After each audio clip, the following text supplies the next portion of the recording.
కదిరి పట్టణంలో క్రమక్రమంగా ప్రతి ఏటా పట్టణంలో నివసించే వారి సంఖ్య పెరుగుతూ వస్తోంది.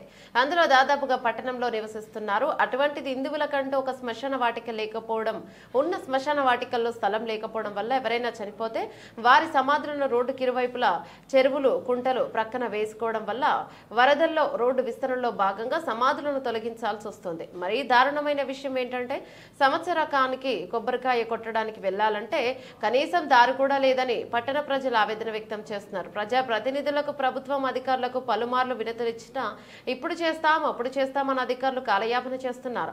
గత ప్రభుత్వం కానీ, ప్రస్తుత ప్రభుత్వం కానీ మేమే స్థలాన్ని విక్రయించి హిందువులకు శ్మశాన వాటిక కేటాయిస్తామని మాటలు చెప్తున్నారు తప్ప ఆచరణలో మాత్రం చిత్తశుద్ధి చూపడం లేదు.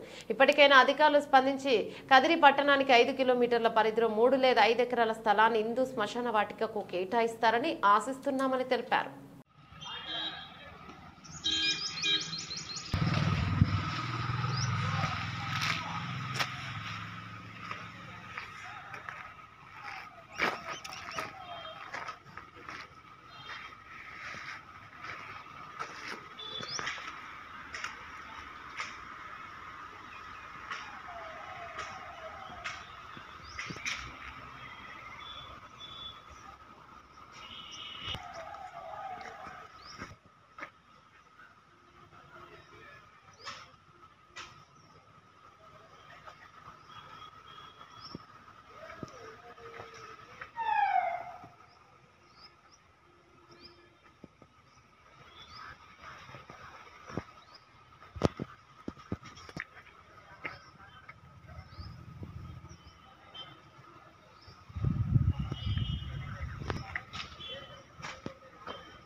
శ్రీ సత్యసాయి జిల్లా కదిరి పట్టణంలో దాదాపుగా 60,000 నుంచి 70,000 మంది హిందువులు ఉన్నారు.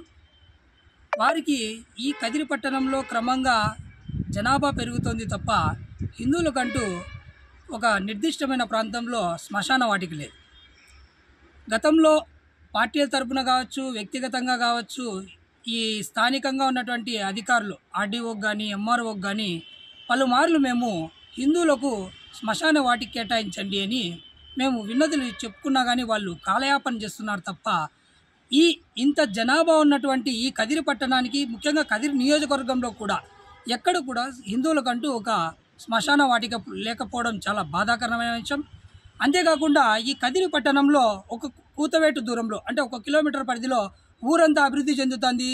పక్కనటువంటి ప్లాట్లు వస్తున్నాయి, గృహాలు వస్తున్నాయి, హెల్త్ సెంటర్స్ వస్తున్నాయి. కానీ ఊరి మధ్యలో ఉన్నటువంటి ఈ శ్మశానంలో ఉన్న స్థలంలో కూడా ఇరుకిరుగ్గా ఉండడం వల్ల ఎవరైనా చనిపోయిన వ్యక్తులకి వాళ్ళ సంవత్సరీకానికో లేకపోతే వాళ్ళ కుటుంబ సభ్యుల్ని గుర్తుకొచ్చినప్పుడు టెంకాయ కొట్టి వాళ్ళకి పూజ చేసుకోవాలనుకున్నా కానీ అసలు కనీసం లోపలికి రావడానికి కూడా దారి లేదు. ఉన్న దారిలో కూడా ఇక్కడ నిర్మాణాలు చేపడుతున్నారు. గతంలో అక్కడ తవలమ్మరికి పోయే రూట్లో కూడా కొంత మున్సిపల్ కమిషనర్ వాళ్ళు కూడా కొంచెం డబ్బు కేటాయించి క్రిమిటోరియం ఏర్పాటు చేశారు. ఇప్పటికీ అది కూడా నిరుపయోగంగా ఉంది. ఇప్పటికైనా అధికారులు స్పందించి ఈ కదిరికి 5 కిలోమీటర్ల పరిధిలో హిందూ శ్మశాన వాటికి కేటాయిస్తే అందరూ సంతోషిస్తారు. ఇంకోటి ఏమంటే గతంలో ఉన్నటువంటి ప్రభుత్వం కావచ్చు, ఇప్పుడున్నటువంటి ప్రభుత్వం కూడా ఇదే సార్వత్రిక ఎన్నికల్లో ప్రతి మండలంలో కూడా స్థలాన్ని మేమే కేటాయించి ఈ హిందువులకు శ్మశాన వాటికి కట్టిస్తామని చెప్పి ఇప్పటికీ 5 ఏళ్ళు కావస్తుంది. ఇప్పటికీ కూడా ఇచ్చిన హామీ నెరవేర్చే పరిస్థితుల్లో లేదు. ఇప్పుడైనా అధికారులు ఆర్డీఓ కానీ కమిషనర్ కానీ మన ఎంఆర్ఓ కానీ స్పందించి హిందువులకు 5 కిలోమీటర్ల పరిధిలో ఒక శ్మశాన వాటికి కేటాయిస్తే మంచిది. ఎందుకంటే ఈ విధంగా ఎందుకు చెప్పాల్సి వస్తుందంటే, ఎవరైనా ఇళ్లలో వ్యక్తులు చనిపోతే రోడ్డుకు అటు సైడో ఇటు సైడ్ వేయడము, వంకల్లో గుట్టల్లో వేసుకోవడం వల్ల ఈ వరదలు వచ్చినప్పుడు రోడ్డు విస్తరణ పనులు జరిగినప్పుడు వాళ్ళ సమాధులు తొలగించడం జరుగుతుంది.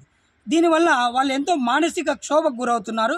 ఈ వాళ్ళ ఆవేదన తీరాలంటే మొట్టమొదటిగా ఈ అధికారులు వెంటనే స్పందించి కదిరి ప్రాంతంలో ఒక హిందువులకంటూ ఒక శ్మశాన వాటికి కేటాయిస్తే మంచిదని తెలియజేసుకుంటున్నాం. లేని పక్షంలో మేము ఇదే అంశాన్ని పై అధికారుల దృష్టికి కూడా తీసుకుని వెళ్తున్నామని తెలియజేస్తున్నాం.